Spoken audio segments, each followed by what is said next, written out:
no, go to YouTube. Go to YouTube and go to EA Zoom, and all the recordings are there. And there's a lot of people there who are a lot smarter and better than me. You're going to have a good time. Oh wow. Okay, great. Okay, Daniel, we're recording. Over to you. All right. I want to thank you all for being here. It's my pleasure. And Linda, thank you especially for this amazing resource that you've created, both for teachers and students. It's just amazing. So thank you. So let me get started because I've got a lot of information that I want to share today. For those of you who haven't been here with me before, on the new moon of every month, which is the beginning of the lunar cycle, I work with lunar months rather than the calendar months. I do transits for the entire lunar cycle. And we have a really interesting one this time because in my research, I came up with the realization that there is what is known as a Cardinal Grand Cross that's been operative since the middle of July. And I'll unpack all this information for you a little bit more with more detail as we go on. So there's a lot going on. You've heard the metaphysical proverb, as above, so below. You can reverse it and you can say as below, so above. And we're all pretty aware of what's going on below. So let's get started. So we've completed the current round of summer eclipses, the winter eclipses down under. And the sun and moon have entwined their luminance, their brilliance. They've been tuned and tempered and worked on by the upper outer great conjunctions that most of us are aware of, Saturn, Jupiter, and Pluto. And if we look back, over time, if we dare to look back, what looms large is the realization of how far things have come in what seems like such a remarkably short period of time. The astrological timeline that stretches out ahead describes the continuation and potential escalation of all the chthonic and tectonic current events that we're currently observing and experiencing. If anybody's got their mic on, could they mute themselves so we don't get any background noise? So better recording. Thank you. So many critical issues are on the table, which we're all aware of, with deepening commitments on both sides of the fence. We have concerns about how our children will be schooled. We have concerns about the second wave of COVID-19 and the hope for and perhaps questionable vaccine. The concerns about the protest and backlash to Black Lives Matter and the rule of law, especially the looming U.S. national elections, the economy, and many other issues that really, in my opinion, are just as far-reaching. So we'll start here. This is basically what I think are the most important transits, planetary movements that are going to occur this month. And I'm going to unpack all this information as we move through. But this is an overview. We have the new moon today at 28 degrees of Cancer, and we will have a full moon in 2 weeks at 12 degrees of Aquarius. The sun will move into the sign of Leo on July 22nd. And it will square Uranus at 11 degrees from Leo to Taurus in the early August. And we have two planets which are going to move retrograde. If you're not familiar with retrogrades, it's actually a geocentric perspective of what we see in the sky standing here on Earth. And at certain times of the year, planets seem to move behind the sun and then move backwards from our perspective. They're not really moving backwards, but it's a symbolic movement. And both Eris and Uranus, which is a dwarf planet discovered in 2008, and Uranus are all both going to retrograde, and they will be joining 7 other planets that are already in a retrograde motion. And I just want to thank Bradley Narragon for being so brilliant and having developed these glyphs, which I'm using. So what is showing up in the sky and down here on the Earth is what's known as a Cardinal Grand Cross. Excuse me. A Grand Cross, astrologically, is composed of 2 oppositions, or 2 planets or sets of planets that are 180 degrees from each other, that square each other. So you've got 2 oppositions and 4 squares. And it's a very, very powerful configuration. It has been active since mid-July, and it will persist until the end of September.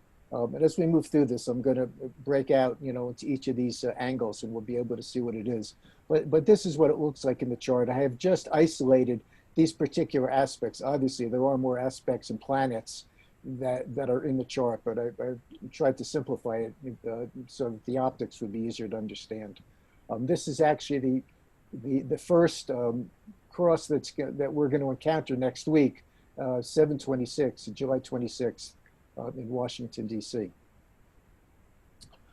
So to get back to the Cancer new moon, this is the second Cancer new moon in July, which is quite unusual. And what that does is it doubles down on the Cancer archetype being embedded into what's going on in the world. Cancer is about our family, it's about security, it's about safety and sanctuary. It's about where we go to feel safe. It's our cave, if you would. And so there's a lot of Cancerian need for nurturing and really taking care of ourselves and others, mothering, if you would. Cancer is often correlated to the mother, though sometimes it's the father as well. It's really whoever is the nurturing parent in the family. And you can see the new moon down here at the bottom of the chart. I use a 0 Aries chart going through all these transits, because this one is a general application of what's happening. We can't really work with houses or the placement of planets in houses so much, because each one of us lives in a different place on the planet, and where these planets fall out geophysically is going to be different. So the Aries point kind of marks a general universal. It puts each sign in its native house, so that we can just work with the pure archetypes. So the Cardinal Grand Cross is engaging the Capricorn outer planets. We have Saturn, Pluto, Jupiter, and asteroid Pallas Athena up here in Capricorn, opposing the new moon down here in Cancer, which is in company with these other glyphs, Mercury, Hygeia, and Vesta, who are all going to be players through this story. Venus is going to come into the picture as well. And they form a square or a 90-degree angle to Mars and Chiron here and Eris. And this is an asteroid Juno. Now, probably a lot of people have not picked up on this Grand Cross, because we generally, pay attention to Grand Crosses when it's, heavy outer planets on all 4 angles, or only, planets, not asteroids, on all 4 angles. But because of the intensity of this single square, it really has a tremendous dynamic. And it's really what's happening down here, and it's all the discord. Eris, we'll get into Eris a little bit later, but Eris is an asteroid, a dwarf planet, which really represents discord and strife. And she's a lot more than that, but she creates a lot of chaos. And these conjunctions that have occurred this year since January generally occur every 20 or 30 years apart. Why are they so intense this year, this time? And it's because of this square, this crisis angle to these outer planets that's kicking them off, and really more than kicking them up a notch. It's taking them literally into another dimension of dynamic intensity. So we can see that as I said, it started in mid-July, and it's going to persist through the end of September. Eris will go retrograde in a few days, actually at the end of this week. And the setup here is a very powerful combination of planets. And then we also have some facilitating help that is present here in these 2 blue lines. These are trines, and they're 120-degree angles, which are a little are facilitating. They're not as challenging, though they can be. And trines are an interesting phenomenon. When we have a square in opposition, we know that there's something going on. We may not know what it is, but there's no question in our minds that we're experiencing some kind of tumult. The trines are much more subtle, and they really involve need our engagement. They need our proactivity to work with them. They don't generally manifest on their own. They need our intervention. So the trines are to Neptune and Pisces, Neptune and Vesta, excuse me, Neptune and Ceres.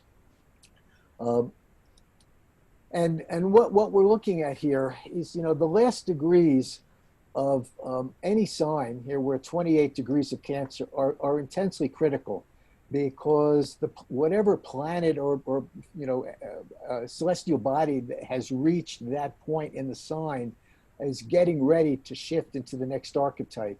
But it's like moving through a doorway, through a revolving door, if you would, and it cannot leave that revolving door until all of the things that it has brought with it that are related to, say, Cancer in this case, need to be resolved before it can move on and become Gemini.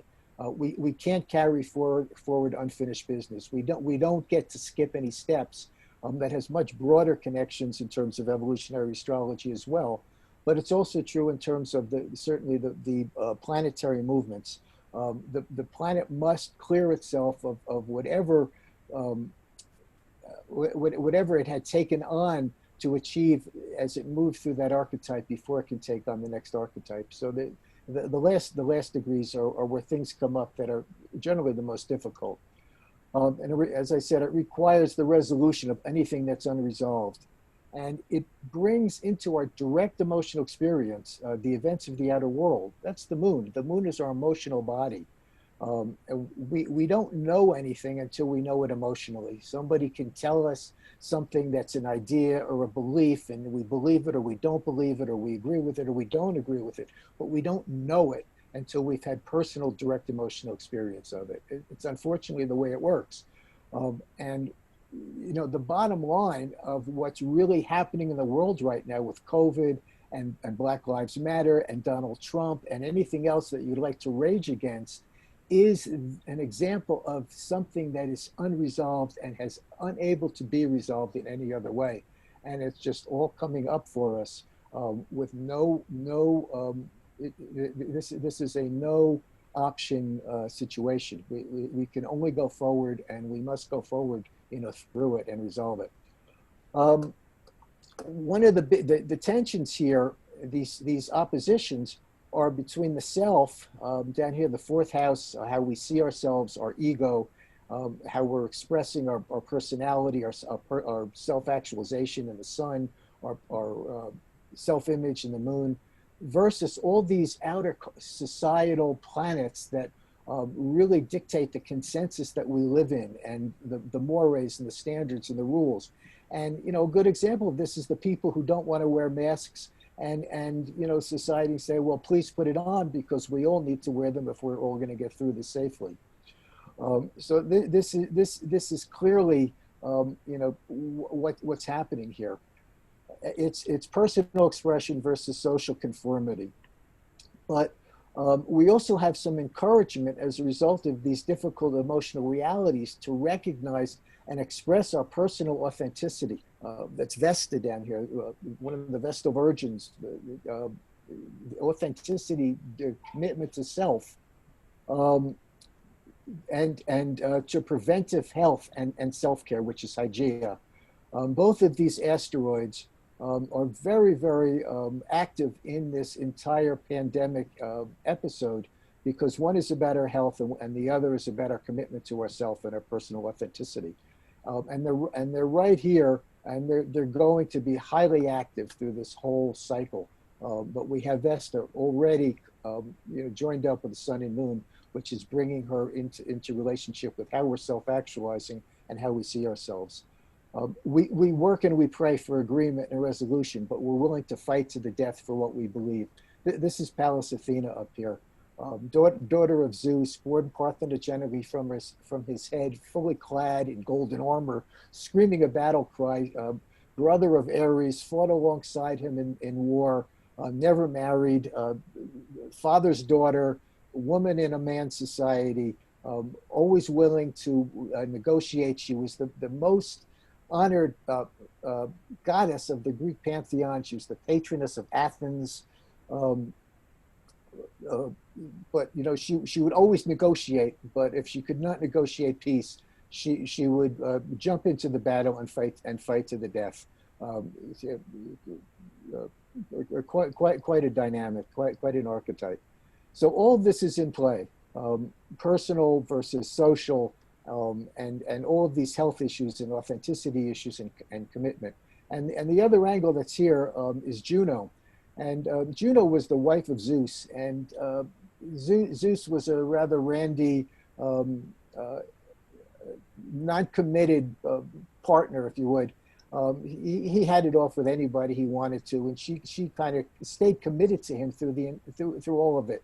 There were lots of stories of her anger and things that she did, but she never lost her commitment to the relationship. And here she is in the sign of relationship itself in Libra. So it's about our commitment. It's about what we're committed to, and it's about keeping our commitment in the face of whatever comes up, you know, in our faces, to be able to just keep going and be committed to who we are and what we believe is true.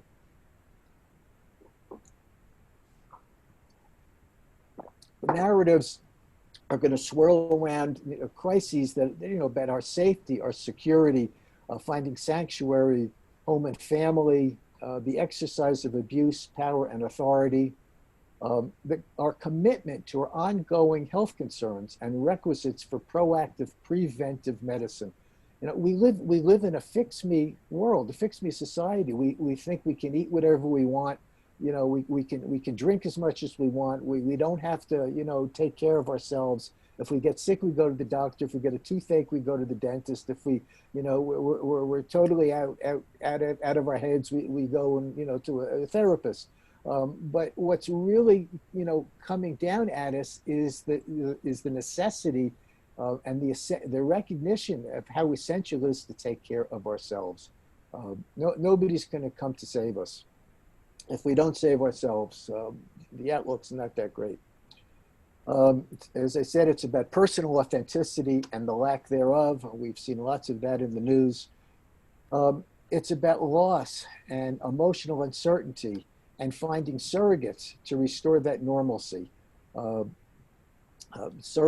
surrogate issue really comes from the Ceres. In the mythology of Demeter, she lost her only child, who was the most important thing in her life. And when she couldn't find where her daughter had disappeared to, she found some other child to adopt as her surrogate, and she tried to make that child immortal.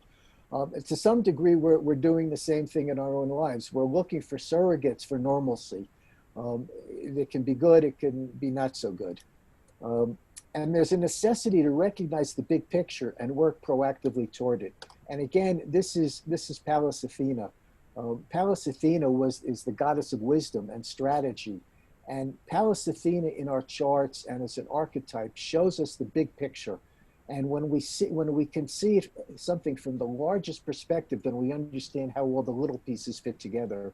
And that's kind of what she shows us. It's where you get this flash of inspiration all at once, and you just see it, and then you know how it's all going to work out, or how all the pieces are fitting together. You know, so we've got a lot of support here.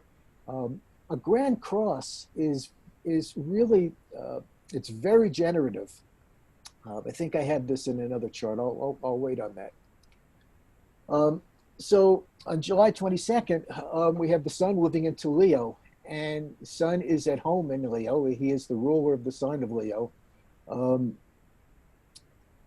These are the aspects simply to the sun at that moment, which really sets the tone for how the Leo archetype, the sun's archetype, is going to be played out over the next month as he moves through the sign. Just as the description of the new moon that I gave you is really an overview of the entire month. It's not just what was happening at that moment, but the new moon puts a stamp, a time stamp on this next lunar cycle, an experiential stamp on it, if you would, that is a template for the experiences and the emotional experiences, especially, that we're going to move through over the next 28 days. And the same thing happens as you know, a planet moves into a sign, because that moment of ingress holds the template of how that entire cycle will unfold, you know, over time. So these are the aspects, and I'm only using major aspects here. That we don't have the time to go into. Not that sextiles and semi-squares and the other aspects are not important. There just isn't enough time to do them all. But we can derive meanings from just these squares and oppositions and trines. So it's trining Chiron in which is retrograde here in Aries. It's trines Lilith, Black Moon Lilith, which is not really a point, which is not really a planet. It's a symbolic point in space. Actually represents the second focal point of the elliptical orbit of the moon. We have Neptune retrograde, trining, Eris squaring, Saturn opposing, Uranus squaring, conjunct Mercury, and on August 17th. Actually, these dates are later through the transit. And what this is about is the stresses and pressures between the necessities of self-expression, Leo, and again, societal demand, Capricorn. That's what this opposition is. This is society. This is you and me. This is me, if you would, you. So this is a stress. This is a pulling in two different directions that's trying to find balance in the center. And there's a potential for dramatic, impulsive, and reactive expressions of inflated personality. And I don't think any of us need any examples of that. We've been, unfortunately, having to swallow them all and digest them all along. I'm going to try not to doom scroll people. It's hard for me, you know, I'll just leave it at that. We won't do any doom scrolling today.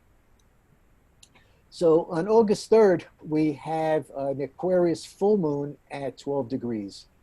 And the full moon is the point of the greatest, what's called elongation between sun and moon. They stand opposite each other.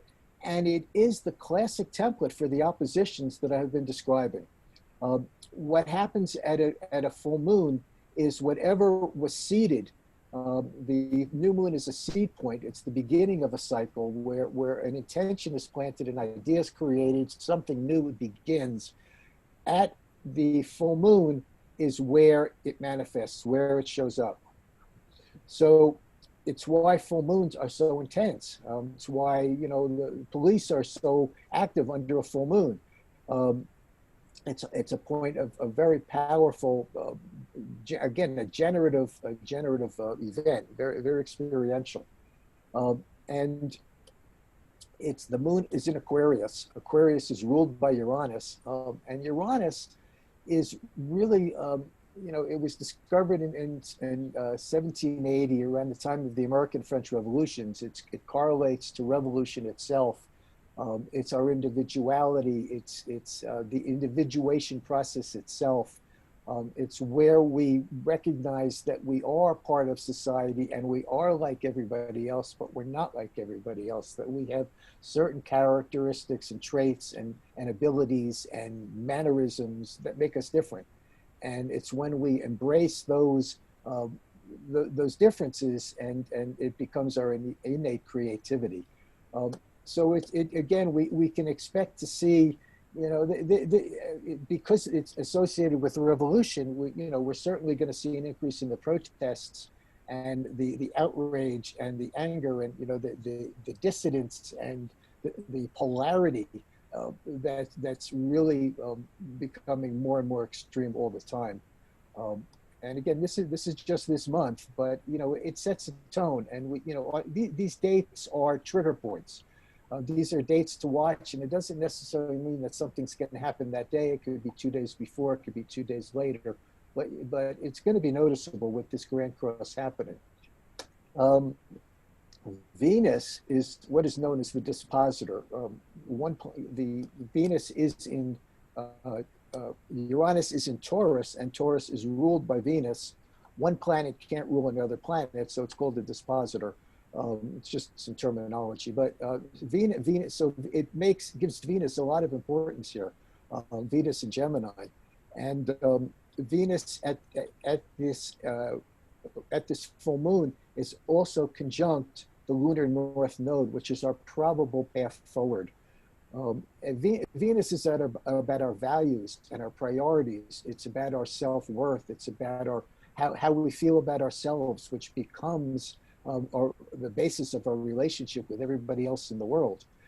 It's in Gemini. It's in an intellectual sign. So it's really about, what we think, what we believe, how we express ourselves, how we are expressing those values and priorities, how we are expressing our voice in the world. And with Venus conjunct this North Node, which is our probable future, our sole intended trajectory forward, it's about, speaking our voice. The time for being silent is past. And, obviously people are going to rage, in a way that we don't agree with, but we have to understand that they are expressing their own individuality and their own beliefs the same way that we are, even if we don't agree with them. So it's part of the dynamic of what's going on. We have to understand that everybody is evolving in their own time and space. And, just as we want someone to honor our own time and space evolution, we have to, to the best of our ability, do the same for others, as long as they're not, at our front door threatening us. We're going to see a kaleidoscope spectrum of human behavior exposed, both in the media and in our personal lives. We search for rational applications. That's a Gemini word. It's about rationality. It's about left brain, things that are practical applications of how our personal collective priorities can be actualized. And, again, the narratives, Venus, Gemini is about narratives, of our self-narrative. It's the stories we tell ourselves. It's the stories we tell others.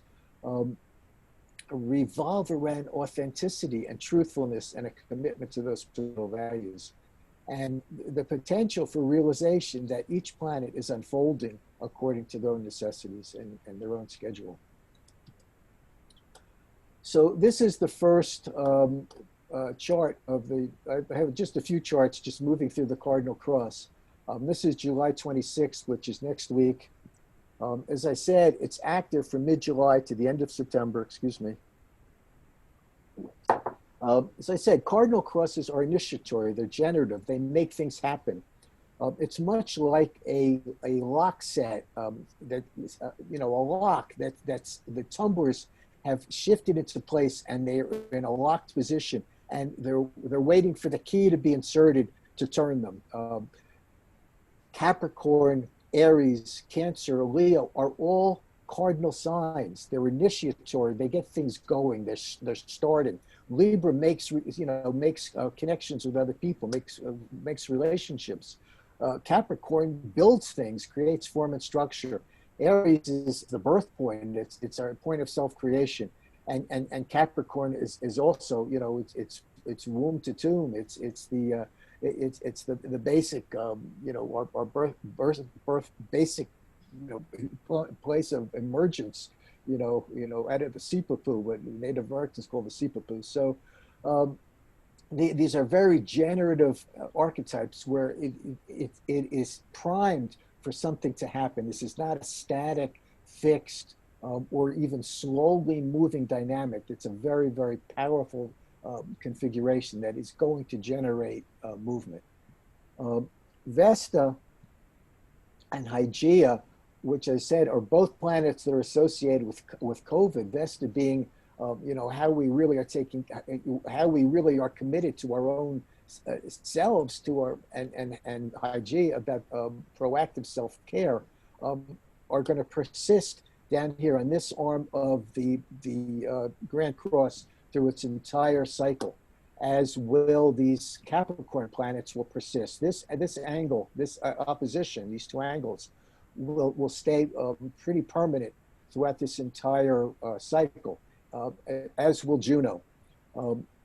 It's this arm, these two arms are where we're going to see most of the changes.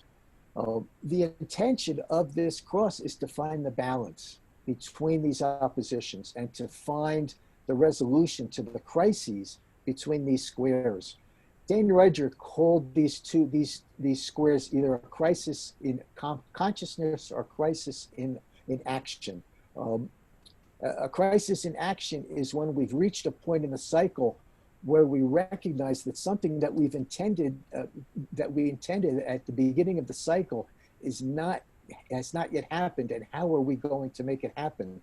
And then the crisis in consciousness is when we're aware of how far we've come around 3/4 of the way around the cycle, and we still are not, resolved, and what we need to do to finally resolve that close to the circle. So they're powerful dynamics, and it's what has driven our lives. Like I say, if you were able to look at all the squares and oppositions of major planets and significant planets in your chart through your lifetime, you would see how each of the crises or triumphs, the accomplishments that you achieved through your lifetime were most likely triggered by oppositions, conjunctions, or squares. We have to remember, these are the elements. We're dealing with water, earth, fire, and air. So water dissolves everything in its path. It will dissolve it slowly, drip by drip, or it will dissolve it quickly in a huge, gush, torrent of water. But either way, water dissolves earth. But earth and water combine, as structure. Here in New Mexico, we call it adobe.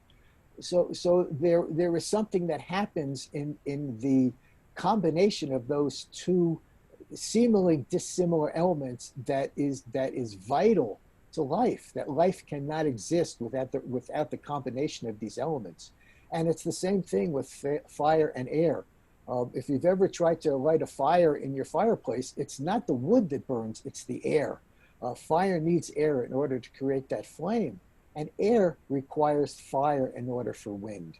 So these are the core dynamics that we're experiencing at the very most basic level, both collectively and in our own lives. These elements, these dynamics are working. By August 2nd, the moon, which was down here at the new moon, has come around, and it's going to sweep past all of these Capricorn planets, triggering each one in its way. Again, and when it triggers these, it triggers the entire cross. It's not just triggering this.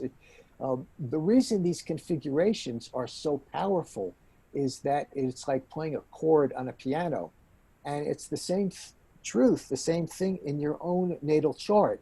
If you have T-squares or Grand Cross or Grand Trines, the reason they're so powerful is because when one note is played, all three are played, or all four are played, or you understand what I'm saying? It's a combination of energies that happen in unison. It's not just one of them at a time. You hit one, you hit them all. So the moon's going to trigger the entire cross through this first week in August. And the moon picks up the energy from all the planets as it passes them. It literally is a receptacle, and it receives the energies of each planet it conjoins with, it meets up with. And so it's picking up a whole new emotional payload of power and authority and seeing the big picture. And now all the things that I've talked about are again embedded, again are renewed into this moon as it continues in its cycle around the Earth. By late July, Mars also has moved in to meet up with Eris, and will carry this Aries point along with Eris. I don't want to spend a whole lot of time talking about Eris today because I have written a couple of thousand words about it on my website. But Eris is particularly important, and it's what I said earlier. It's the reason that these outer planet conjunctions have taken on the powerful dynamic that they have. And now along comes Mars. Mars and Eris have a lot in common. You see their glyphs, they're the same. except that Eris is, turned, downward, and Mars is the male Mars glyph that we're all very familiar with. But they're both warriors, and so we can expect all of this Aries energy to really be literally inflamed. Aries is fire. We're going to see flames bursting out everywhere, and we're also going to see lots of instinctual behavior.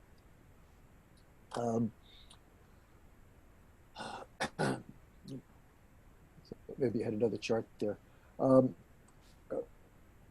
So we're going to see emotionally chaotic behavior and some more really, really evolutionary changes in the world. And then Mercury comes down here into the Cancer arm of the Grand Cross, and it's going to join up with Vesta and Hygeia, again, triggering this arm, triggering our need for proactive healthcare, self-care, and triggering our need for self-authenticity. And, Mercury is no lightweight, just because it's moved so quickly, and I'm going to touch on this in a couple of slides. At the moment, it is the ruler of the lunar north node. I don't have the nodes on here, but it's a tremendously powerful planetary dynamic right now, and it will be for the next 16 or 17 months, the entire Mercury archetype, because it holds the governance, if you would, of all of our intentions moving forward. It's all about what Mercury is doing in the chart, is really spelling out the narratives of where we're going forward. Excuse me. So a week later in August, the moon sweeps down over this arm of the Grand Cross, and it's going to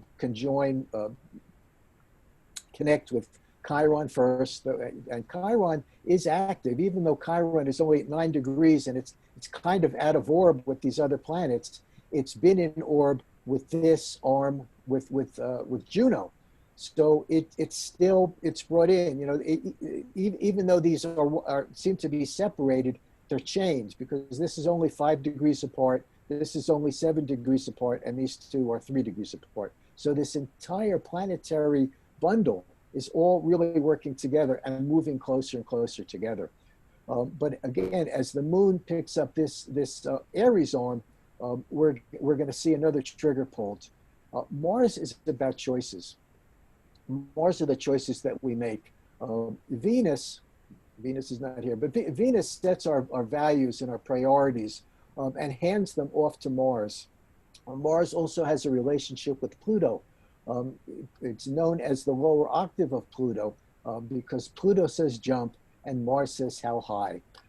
Pluto is our deepest unconscious desires. It's what the soul has laid out for us for our reason to being here in body, and hands those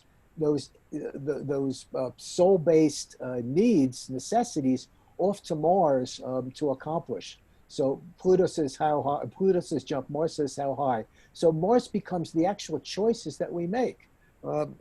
So it's about choices, and what we're looking at, and a lot of what we're dealing with are about choices.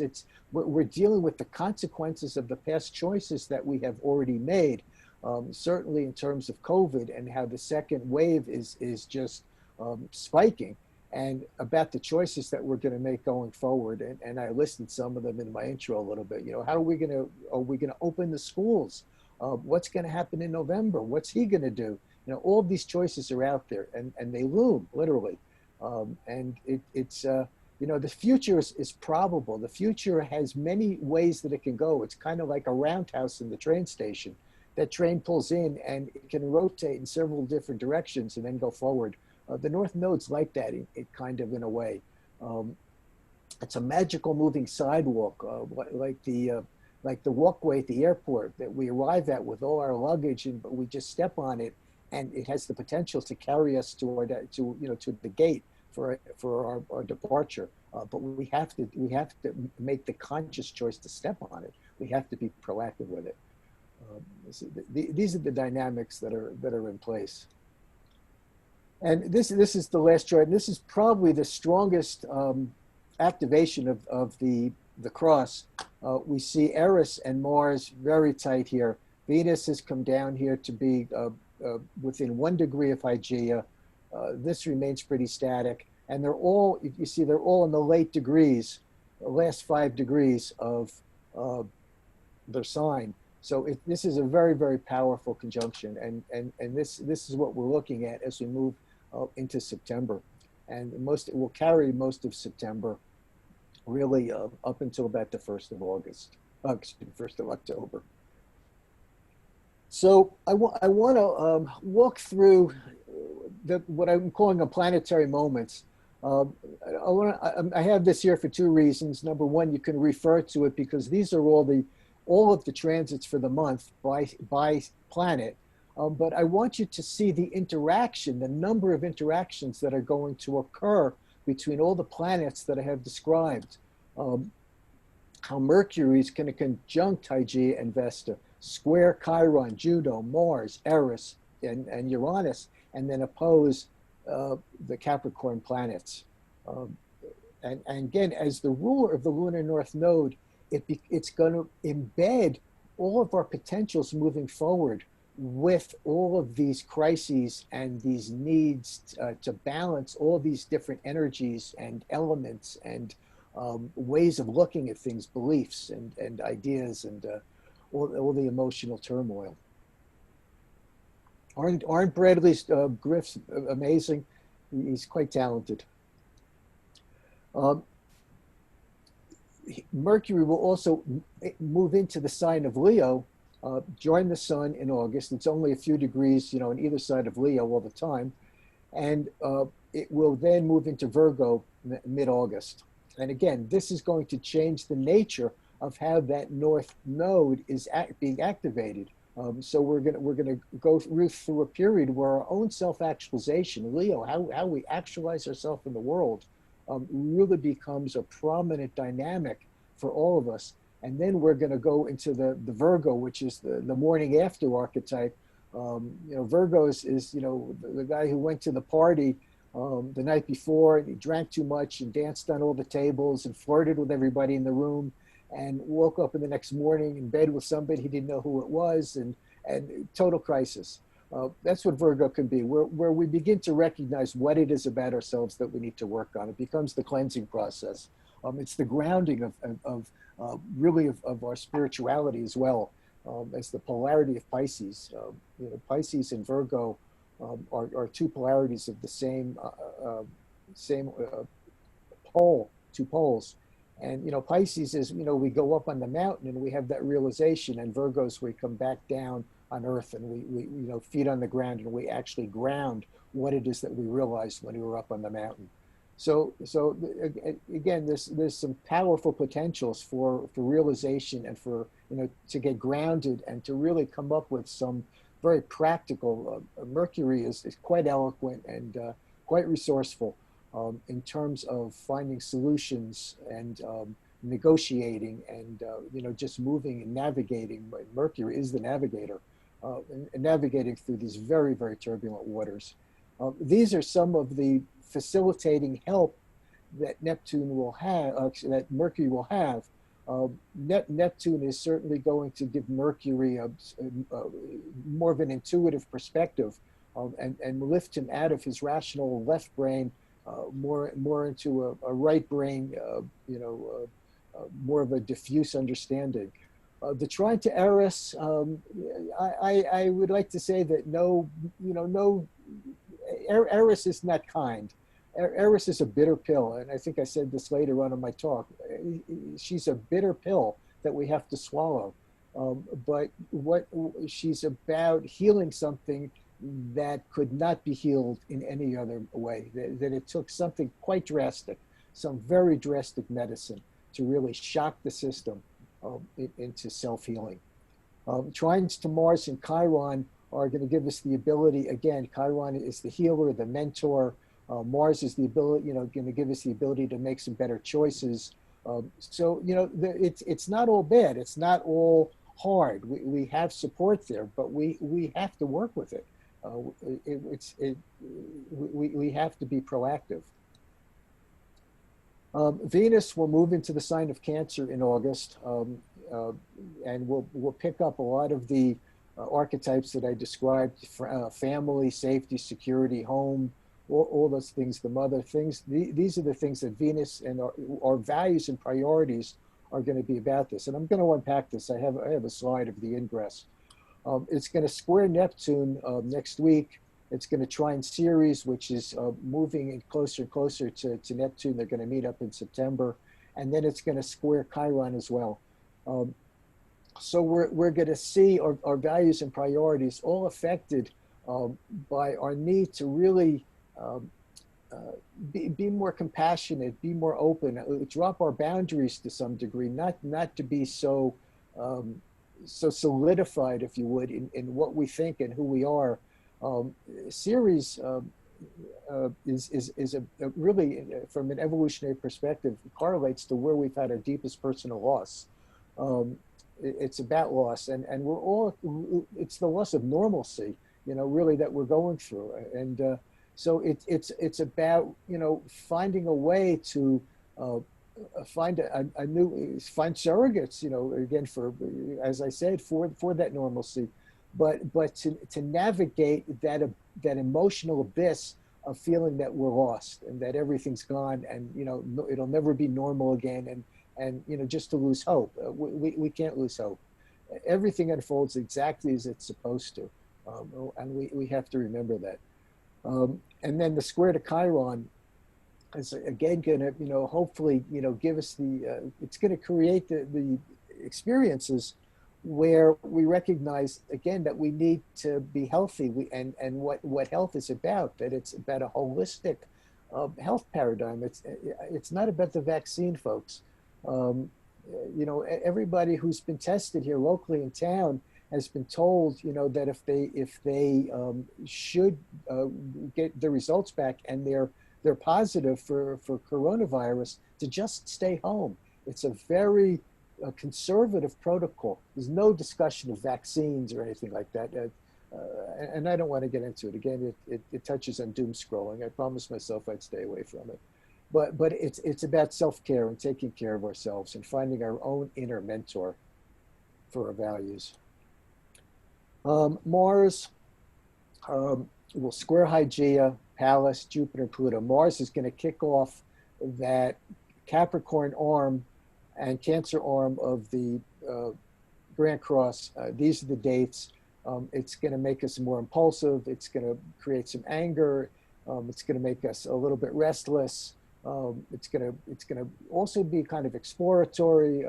It's a very self-actualizing energy. So it's got a lot of ways it's going to work out, but and we're going to see it, in terms of a lot of personality kinds of issues.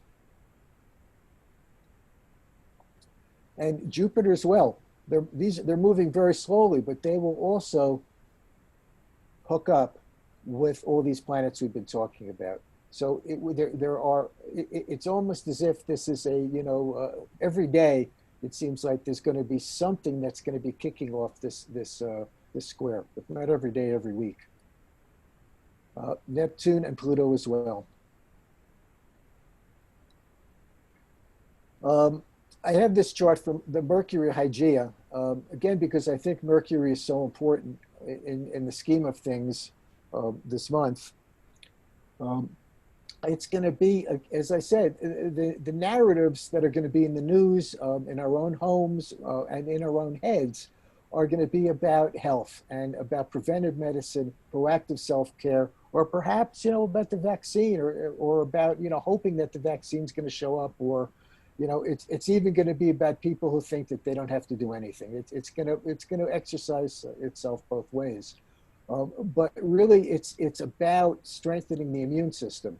And it's about social compliance and masks and social distancing. Mercury is a really, as I said, is a really not a well understood planet by and large. We think about Mercury, we're told it's how we think. It's so much more than how we think. If we look at the mythology, Mercury plays out the entire drama of the pure Eternus, the eternal child, Peter Pan. It's the child who will not grow up. His mythology is filled with it. And, you know, again, we're seeing it, you know, in the White House. We're seeing, you know, the eternal child, you know, the man who's still very childlike. But it also is the sage, it's the senex, because later on in his mythology, Mercury becomes Hermes Trismegistus, the magician, the alchemist, who's able to transform lead into gold. So we have the ability for this kind of magical transformation of everything that's happening. We just have to recognize that we do have that power. We're not stuck. We're not at anybody's mercy. It's not happening to us. This is all happening through us, and we have the potential to work with it in our own lives. And, you know, as a result of each one of us working with it in our own lives, to slowly begin to turn that grand cross, turn that lock, and activate it, and to generate what it is, that new paradigm that all of us are holding in our hearts. July 27th, Eris stations retrograde. Eris, just briefly, Eris has a 500-year orbit. It has been in the sign of Aries since 1927. 2 years later, we had the stock market crash. Then we had World War I. Then we had then we had the Depression, World War I, World War II. We've had because Eris stays in Aries for 120 years because of its elliptical orbit. It will not leave Aries until 2043. In that time, it's hooked up with Uranus twice. Uranus has an 84-year orbit, which fits it twice into that 120 years. And it came around in 2015, surprise, surprise, and in 2016, look what happened. It's a primary component of this cardinal cross, and it moves very, very slowly. It actually spends, if you know, there are 30 degrees in a sign and that's 120 degrees, it spends, you know, close to 4 years in each sign, in each point of the sign, and it retrogrades every year. So that means it retrogrades over every single point 4 times. That's pretty powerful. A retrograde planet is equivalent to taking a magnifying glass and holding it up to the sun and gathering the energy of the sun into a single point and burning down into something. We all did it as kids. We burned leaves, I suppose. I remember doing that, setting leaves on fire. That's what a retrograde does to any point in the chart that it stations on.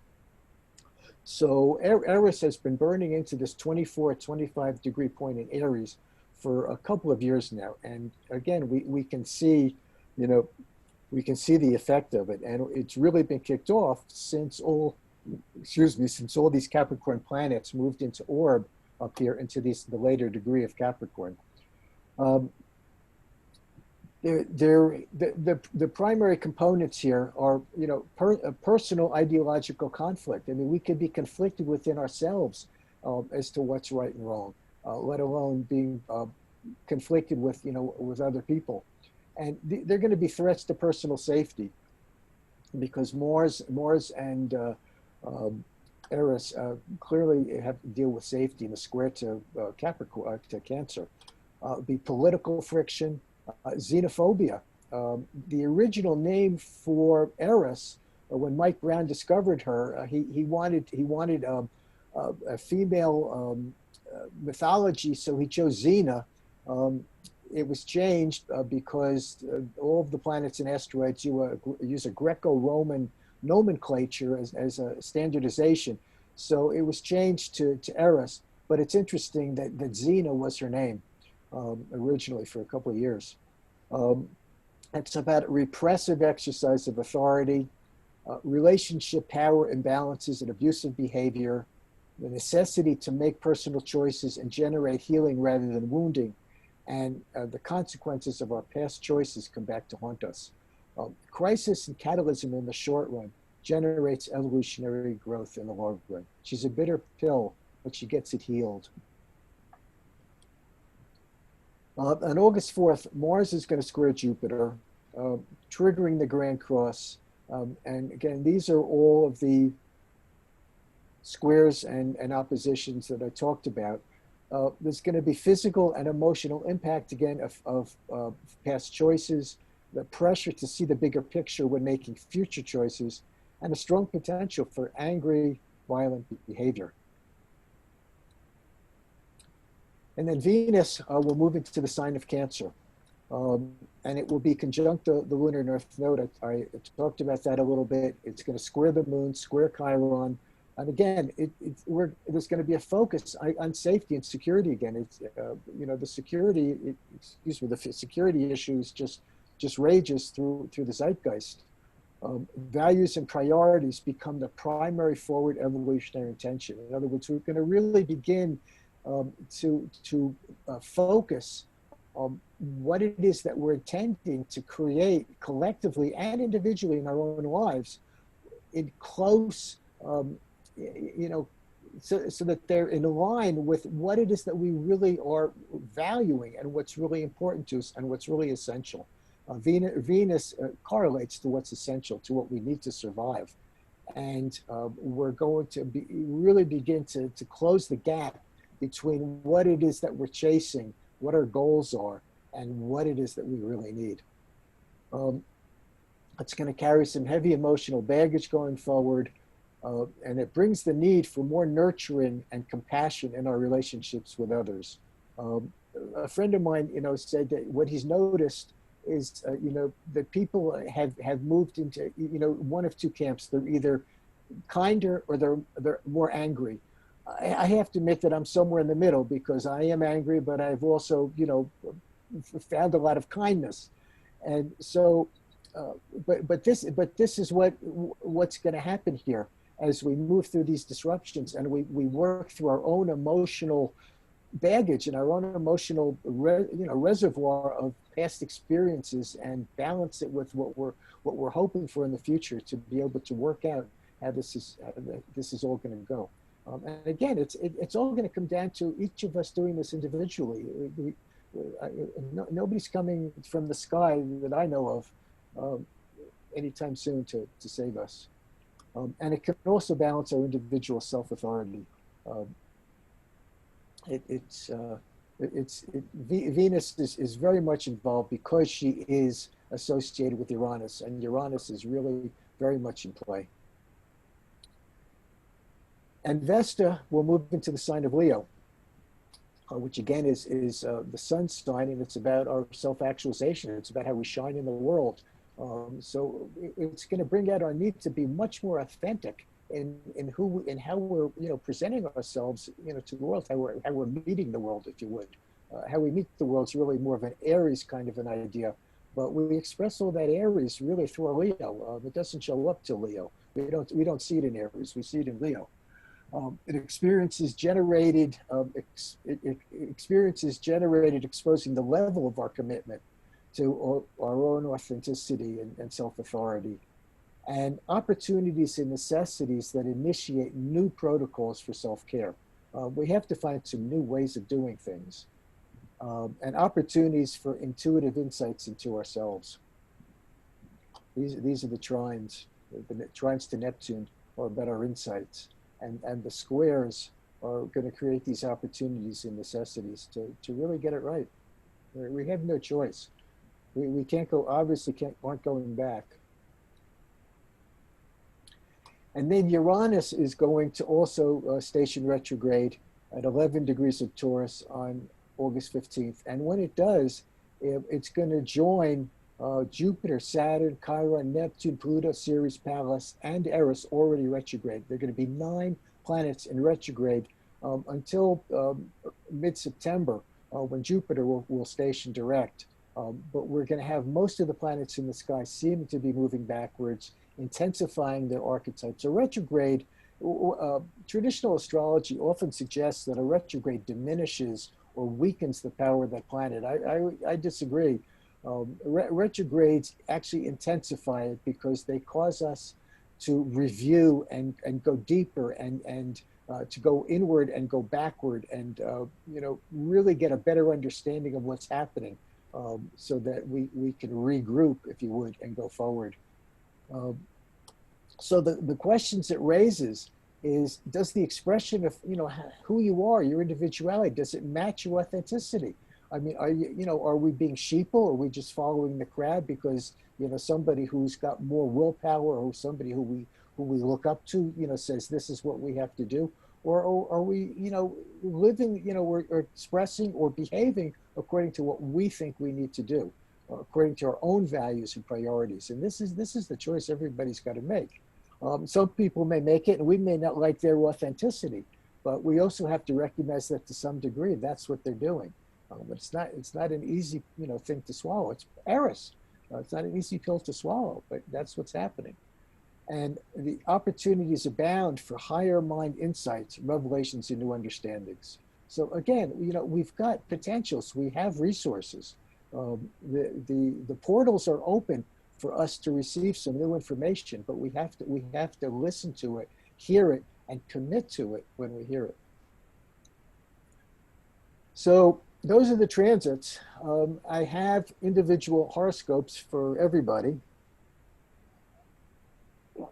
And you can listen to these, read these horoscopes for your moon and rising sign as well, because at times, we all behave, from our moon or from our rising sign, not just our sun sign. Though these are pegged to your sun, these are much more than just a sun sign reading. So Aries, the person that you see in the mirror of your committed relationships and the unexpected changes to your work routine have altered the innate sense of who you are and who you need to be. Let yourself be led by the whispers of your inner guidance. Make a pact with yourself to be true to the new self that is emerging. Taurus, it's time to speak your truth, Taurus. If you're still not ready to share it with others, please share it with yourself. Your intuition is telling you that the ideas and the beliefs that you have relied on for your whole life are no longer working. Pay attention to the new paradigm that is emerging within you and follow its path forward to a future that is a different future from the one you might have imagined. Gemini. It's probably hard for you, Gemini, to be cut off now from friends and family upon whom you have relied for much of what you appreciate in this world. You're sitting on top of your own deposit of individual worth and value. Follow the inspirations that come to you about how you can make your lifestyle more enjoyable. Thank you, Google Docs, and more healthy. Google Docs likes to put little things into my thing here. Cancer. Sometimes life feels like an internal emotional tug of war, where we are learning that there are new ways in which we need to respond to rapidly changing circumstances, some of which we brought down upon ourselves, and some of which are the result of others. Stay committed to the virtues of your own sanctuary. Allow the authentic part of you, what comes from your heart, not your head, to make the choices that you're now required to make. Leo. Leo is shy at the prospect of working in the shadows or working unnoticed behind the scenes. But right now, that is not what's being asked of you. Roll with the punches that the outer world throws at you. Stay committed and keep your voice in the world, but maintain your distance. Be truthful to yourself from a place of the highest good for all. Virgo. It's time to step out from behind the curtain, Virgo, and make public what your handiwork has created. Make everyone you meet a new surrogate friend of the moment, and carefully consider any criticism that you receive as feedback. Continue to take the initiative to grow your work by sharing your ideas and resources with others. Libra. Perhaps you don't like to be the leader, Libra, but right now, that's what you're being called to do. Take charge of whatever situation is rocking your boat. It's not your fault, but it has become your responsibility. See the big picture and begin to sort out the confusion. The disruptions that beset you are soul-intended course changes that were not found on your self-drawn map. surrender, and just work with the changes. Scorpio. Just because we think something is true does not make it so. Crises occur when we realize our mistakes and resist doing what we know we must do. We are our beliefs, and our beliefs are who we become. Changing our beliefs can create an identity crisis. Reach out for support when you see it. We each have to do this by ourselves, but we cannot do it alone. Sagittarius. It's a hard landing to have to come down off the mountain. It's just like the song Monday Morning Coming Down. The truth is that nature is all around us, even if only in our own backyard. Let your inner shaman vibrate with the energies of the natural world that always surround you. Close your eyes and immerse yourself in birdsong. Listen to the wind as it rustles through the trees. Breathe in the healthy negative ions on the air as it revitalizes, as it is revitalized by a thunderstorm. Love is all around us. Capricorn. Are you feeling like the world is sapping your will and strength of purpose? How well are you taking care of yourself? Are you actively engaged in work or pleasure that you enjoy? How is your diet? Are you getting out for some exercise? Are you drinking enough water? Much of how we meet the world is determined by how we feel physically and mentally and emotionally, I'll add. Start projecting what you really want and let go of thinking someone or someone else is in control. Aquarius. We each have a dream of our ideal world and the future we'd like to see for ourselves and others. The thing is, each one of us has our own definition of what that perfect world should look like. Use your voice in the world to ground your vision of utopia here in our everyday world. Embed it with your personal authenticity and commitment, dedicated to what is good for all beings everywhere. Pisces. Can you meet the world with your dream of a better future? Can you show us how to let go of what we think we have lost? Along the way, please show us what is really important in the greater scheme of things. Don't worry about the details. Show us the big picture. And if you can, be the role model for the new paradigm. Don't shoot for perfection, just excellence. So I do these monthly transits here every month on the new moon. I'm doing daily horoscopes on Facebook and personal consultations. Just call me. And this is how you can reach me. And thank you all so much for being here. I hope that this was helpful and made sense. Daniel, would you take a question? Of course. Fantastic. It's from Anne from Facebook. Can you please talk also about the energy of Mars retrograde in Aries conjunct Eris? Well, Mars in Aries obviously is a doubled up dynamic, a doubled archetype. So Mars is going to be in his own home, in his natural environment, feeling very, very comfortable and able to fully exercise everything it is about who it is.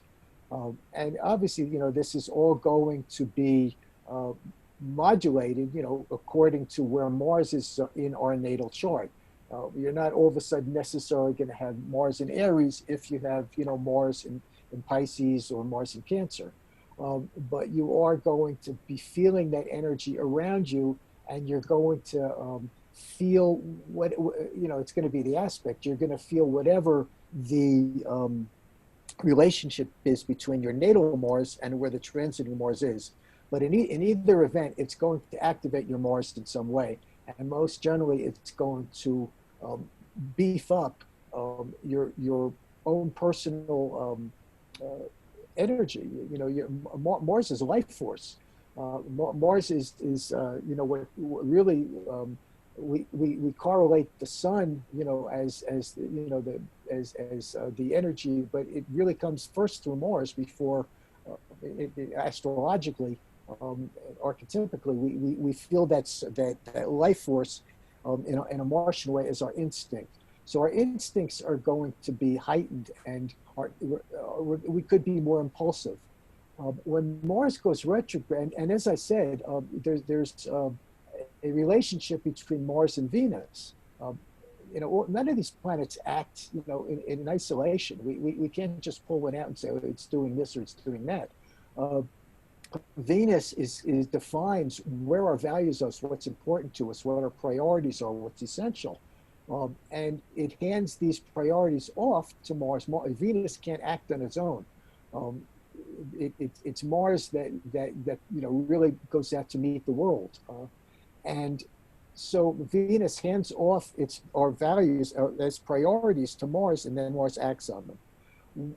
It becomes our choices. It's what we choose to do. It's who we choose to be. It's how we choose to act. It's what we choose to say. It's how we choose to interact with others. It's in a lot of ways it becomes our can be attitude. So when it goes retrograde, we are going to encounter experiences where the choices that we have made are going to come, into our awareness, into our consciousness. And we're going to be made more aware of the choices that we're making as we make them in one way or another.